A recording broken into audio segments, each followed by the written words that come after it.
shirkadooda isriyanaya waa labadan shirkadood ee baanankiina diiday baankii ganacsiga la sameyn lahaana diiday iyaguna isriyanaya horta labada shirkadood waa dhinaco way dileen waxa kale oo dilay waxa weeye dawladuna meel bay dishay waxay dishay baayac mushtariga waa weyn ee raashinka keena iyo qolada shidaalka keena labadaas oo wax ka qabtaan mooyaane dollar jabaya ma jiro labadaas waa inay Soomaaliland qaataan dalkay wax keenaane ninkii aan keenayna iska haystaa wixiisa fiican baa laga bilaabay waa la joojiyay saadkii iyo isku sarifkii iyo dollarkii hoosaba laakiin mushkiladu waxay tahay markaad iminka boqolkan ugu dirto saadka qofkii wuxuu koonaya ka soo saar aduu boqolkan ka shaykan soo sarif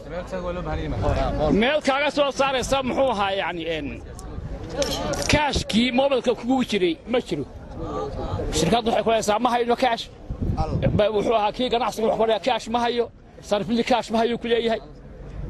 wadnaadka ku jirto walgeed saddexaad aan ku dareeyay waxa weeye shirkadaha oo dawladdu ka dheereeyay runtii wadankan waxa soo aysan marka saaw eegto mashruuc baa ka dawladda mise dawladda ka jirta shirkadahan waa weyn ee koray ee waxa weeye dawladdu cashuurta badan ka qaadahayn waa in waxa weeye wax laga qabtaa dawladdu waa inay kaantarooshaa sharaa'igan waxa weeye xarkaha goostay waa weyn dawladdu kaantarooshaa arintaasna waxa weeye arinta saddexaad weeyaan yimaado dirirta u dhaxaysa shacabka iyo shirkadda Telesom waxa iyaduna barbar socota xiisada u dhaxaysa sariflayaasha magaalada Hargeysa iyo waliba shirkadda Telesom khilaafkaas oo salka ku haya sarifka lacagaha oo ay shirkadda Telesom